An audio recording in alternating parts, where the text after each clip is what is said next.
Hello and welcome to another video. My name's Aid and today I'm going to show you how I replaced the Variator oil control valve solenoid on the left side of the engine on my 2006 Maserati Quattroporte M139. This is one of a number of jobs I've done myself which has saved me literally thousands of pounds in labour costs.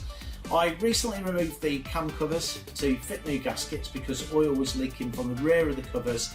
It was dripping down onto the catalytic converter, heating up and causing some smoke. I also had an engine warning light with an error code that suggested there may be a problem with either the solenoid or the phase sensor. So after removing the left cam cover, I inspected the solenoid and saw the outer insulation was broken, exposing the wiring inside. So lots of people talk about this and other solenoid issues in online forums, so it appears to be a fairly common problem. To remove the cam covers, I first had to remove the wiper cowl, the dash panel upper moulding and loads of other parts, which takes quite a bit of time, and because my car's got 76,000 miles on the clock, I don't want to do this job anytime soon again, so I decided to replace the solenoids on both sides of the engine while I've got the cam covers off.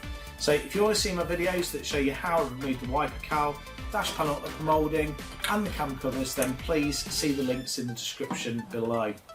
So removing the solenoid is simple. There's only one bolt used to fasten it. However, you do need to be very careful that you don't drop the bolt or washer in the cylinder head.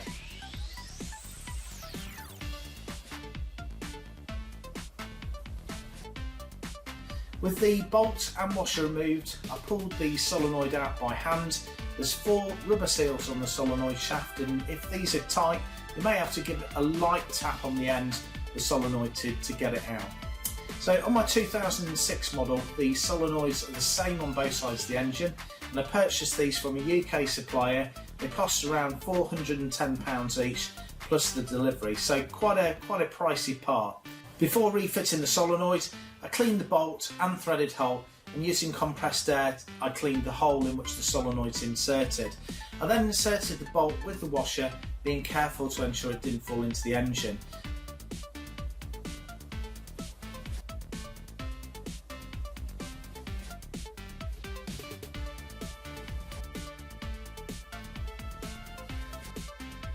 And after lightly tightening up with this ratchet, I then used a torque wrench set to the torque figure specified in the workshop manual to finish tightening the bolt.